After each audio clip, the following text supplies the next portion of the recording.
next stop on my Euro tour was Roma Italiano. I mean, being a Catholic myself, visiting the Vatican was an absolute must. So I flew into Fiumicino Airport early that morning and I headed straight to my hotel.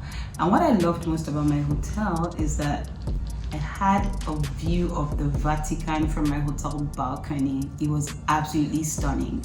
So my first stop, of course, was the Vatican. So I headed there and I went through security, but they wouldn't let me in because I was feeling like a fine girl and I was wearing a sleeveless top. So I bought a scarf just right outside and then I covered my shoulders and I went inside. And listen, the Vatican is every bit as breathtaking as they say it is. I don't have any words to describe how beautiful it actually was. And then I got to go to confession at the Vatican. Catholics know how huge that is.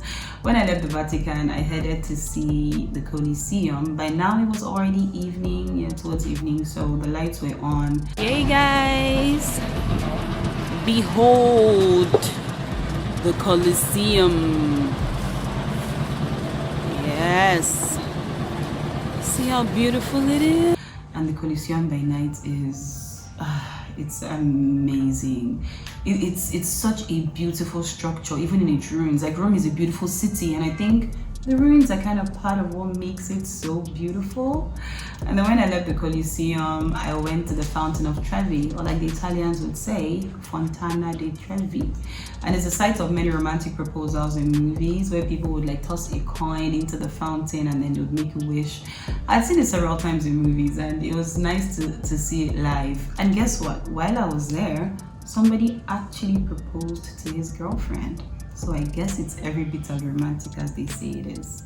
So while I was still feeling like a traveler and a tourist, I decided to go and see the Spanish Steps. But guess what? I got lost. Like, I couldn't figure out my left from my right and I didn't know where I was going. So I quietly took a taxi back to my hotel. Something else that happened in Rome was that many Senegalese guys who were selling like wristbands and other accessories, whenever they would see me, they would just come and they'd be like, hey, like for me to chop knuckle. And then they kept dashing me wristbands. And I didn't really understand what that was all about. I later came to realize that they were probably just taken, because they were seeing somebody else who looked like them, They're very friendly towards people that look exactly like them. So that was good. I have a lot of wristbands from a trip to Rome. The following morning, I went to the Vatican again, but then I realized that the security was increased. Like, there was more security than the day before, and I was wondering what was going on. So it took me a while to get through security, but as soon as I entered, guess what I saw? I saw the Pope riding through the crowds. The Pope, like I actually saw the Pope. You know how huge it is for a Catholic to go to Rome for the first time and get to see the Pope?